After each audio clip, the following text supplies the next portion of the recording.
Welcome to the Solomon Success Show, where we explore the timeless wisdom of King Solomon and the Bible as it relates to business and investing.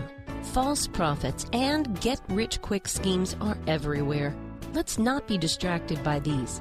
Instead, let's go to the source, the eternal principles that create a life of peace, power, and prosperity. Here's our host, Jason Hartman. Welcome to the Solomon Success Show. I'm Rabbi Evan Moffic. I'm a friend and client of Jason, and he was kind enough to extend the invitation to co-host this show. I'm an author and a rabbi. I've written about happiness, written about the Jewishness of Jesus, written about devotions, but I'm passionate about what the Bible, the wisdom of Solomon, our most ancient traditions can teach us in navigating challenges in our world today. How we can live not only a life of success, but of a life of happiness and meaning, with not only wealth, but with time and freedom. And if there's any area of life where we need real wisdom, ancient wisdom, time-tested, proven wisdom, it's in the quest for wealth and happiness. We don't need any more of these three-step get-rich-quick schemes. Jason doesn't like those. I don't like those. They don't work. You can find them anywhere. What we need is real wisdom that makes a difference. Jason often uses the metaphor of a cruise ship, that as we live and we take small steps towards our destination and align ourselves with the right forces in the universe that pushes us towards our destination. That's what this show does. It helps us align with ancient truths, meaningful truths, truths that can help us live a true life of beauty, happiness, and peace. And that's what we're going to get today. That's what we get every time. And we do some reflections on current issues and what the Bible says about them and how we can live with biblical wisdom. And today, I want to look at an issue that's somewhat controversial today, but on which the Bible has a lot to say. And that's the issue of immigration. What the Bible says about immigration, and also what immigration says about our purpose as income property investors, as people seeking wealth and happiness in the world today. And I'll start with a wonderful story. Of course, I'm a rabbi. I'm Jewish. All of my great-grandparents or great-great-grandparents were immigrants and refugees, and so I have a deep commitment to understanding what our role should be in our country towards immigration and refugees. And about 10 years ago, no, it was more than that, about 12 or 13 years ago, I was visiting a member of my congregation in the hospital, and he was an incredible man. His name was Judge Seymour Simon. He was a justice of the Illinois Supreme Court. He was a prominent political figure, and he was in his 90s. This was in 2006, because I remember there was a big discussion about immigration with President George W. Bush back then.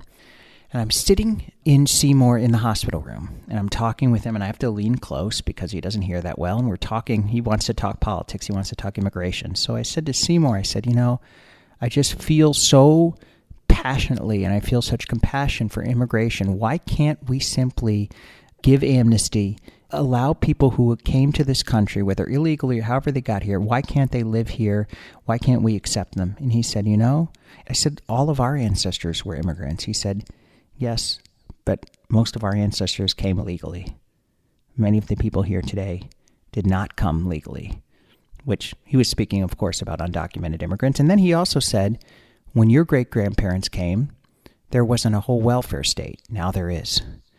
When your great-grandparents came, they learned to speak English. Now, some don't. Again, I'm not trying to cast aspersions on anybody. And as you'll see, as we talk about this topic, I have probably a more liberal view than some. But that really woke me up to seeing this as a complex issue, because I had always kind of instinctively gravitated towards the position of just let everyone in. People want to live a good life. They should be able to come here and live that kind of life. And I came to see that it's much more complicated and nuanced than that. Because this issue, the issue of immigration, is shaped by several paradoxes. There's a paradox that the Bible believes in borders, believes in national sovereignty. I mean, we see in the book of Genesis, God established the nations, and God established the nation of Israel in the Promised Land. God establishes borders. Now, they're not nation states as we understand nation states. They're tribes, they're groups of people, but there are still borders.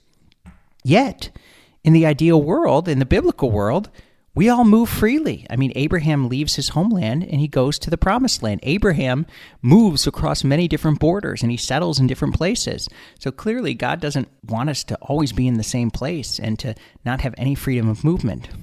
There's another paradox. In the New Testament, it's expressed of render unto Caesar what is Caesar's, unto God what is God's. In Jewish tradition, it's dina de malchuta dina, which means the law of the land is the law. And so as people who take the Bible seriously, we say, well, national sovereignty, the laws of the nation matter. We have to respect those laws. On the other hand, we have our biblical principles that the stranger shall dwell among you as the native. This is from, I think it's Isaiah. So we have national law and biblical law contradicting. There's a paradox here. So I think what that leads us to is that we have to be constantly balancing contemporary political law with biblical principles, and it's not always clear-cut. And what's the wisdom for us as contemporary people living in 21st century America? I want to address this on a couple of levels. First, most of you who are listening to this show are real estate investors, income property investors, and I'm certainly not an economist, but everything I've read tends to tell me that from an economic perspective, immigration is good. As real estate investors, income property investors, we want the population to grow. That creates demand. And without immigration, our population in the United States would not be growing. We would be, I think, at replacement level, if not a little bit less. So immigration keeps us afloat as a country. It keeps our economy dynamic and growing. Now, that's not to say that there are many anecdotal instances. I know some people who are competing with immigrants for jobs, so it can hurt people that are born here when there's more competition for open jobs. But on the meta whole, on the larger picture, immigration is generally good. In fact, there's some biblical wisdom here. King Solomon hired immigrants to help build the temple in Jerusalem. He paid these immigrants well to come and work. So even back towards the Bible, immigrants came to different countries and did work for economic reasons. So this is something that God has known for a long time. That's been a long time part of Western culture, that immigrants contribute to our economy. Interestingly, yeah, there's so much in the Book of Kings with Solomon bringing workers from all over the world. But what's important to understand this, even as the Bible, it respects borders, but also says those borders in biblical times were much more fluid than they are today. We have political states, governments, we have a welfare state, we have certain rights that accrue, we have voting rights, things that really didn't exist in the biblical world. Travel was more fluid then. People would just move to a spot. They didn't really have to pass a citizenship test or pay taxes. I mean, you had to pay taxes when you were part of the Roman Empire, but it wasn't as formal a system as we have now. So what the laws were in biblical times doesn't translate directly to what the laws should be today. It's a different context. But I think whatever our views, we can draw some general principles from what the Bible says about strangers and those who are different from us and borders.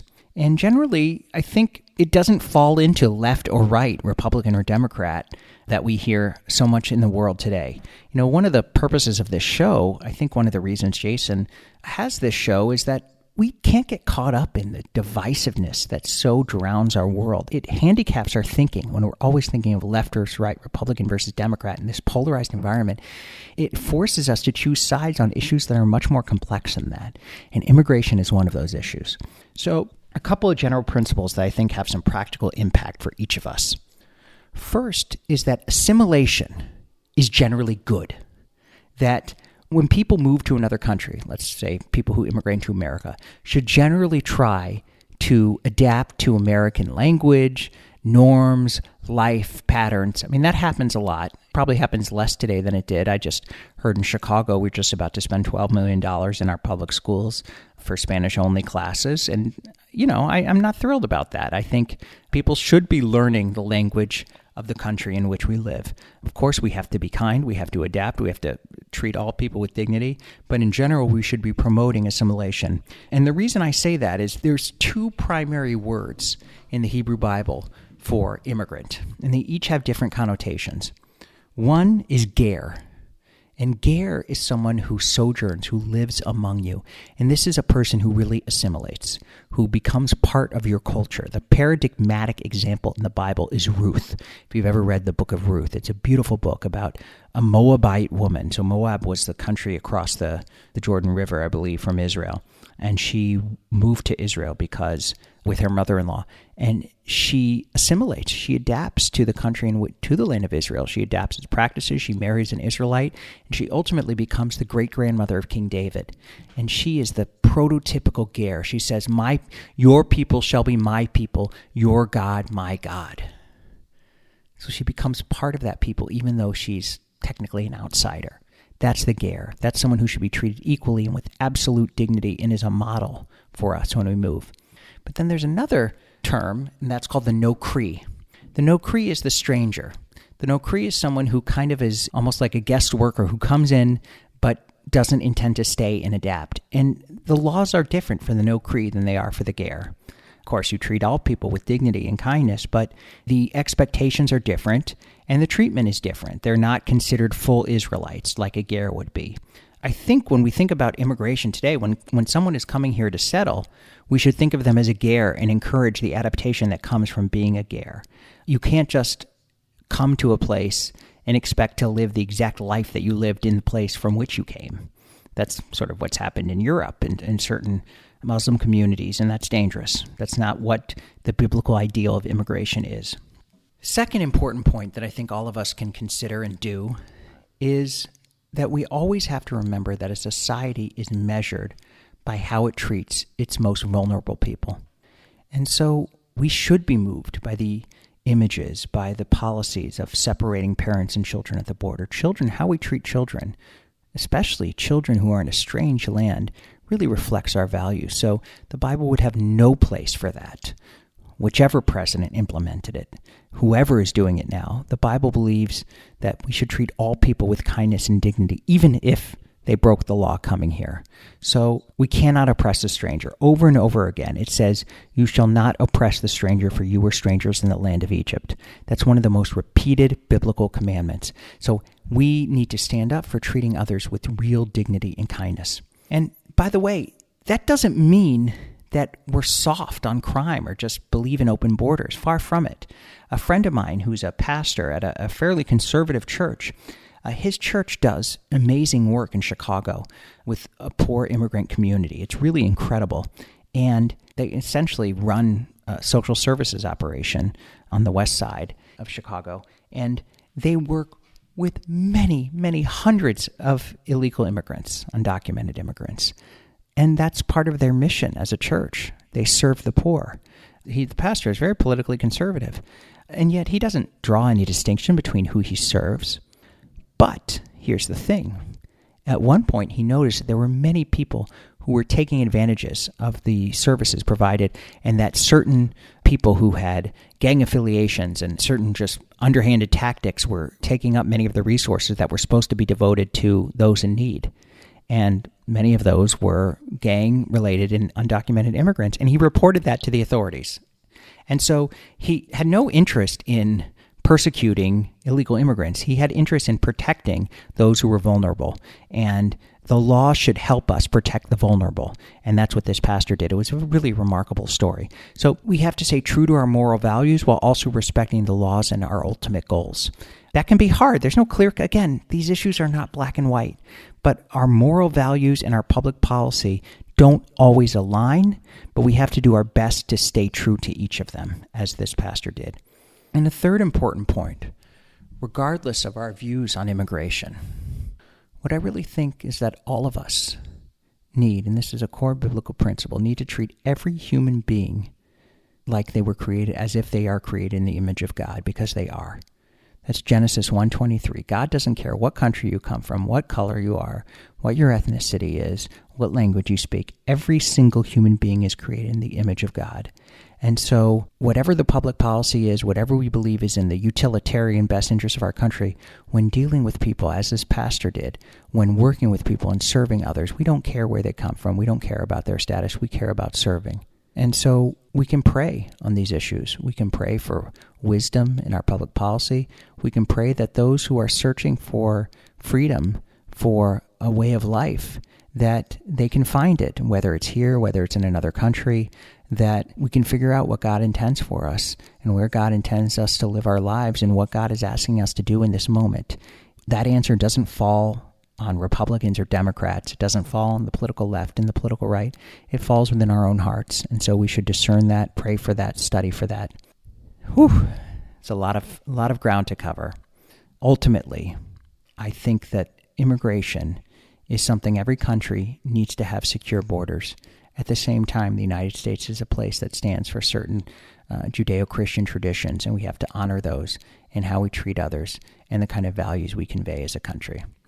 Look forward to talking to you next week.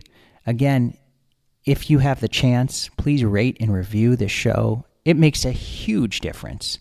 Leave a review. Email me. You can email me at emoffic@gmail.com, emoffic@gmail.com.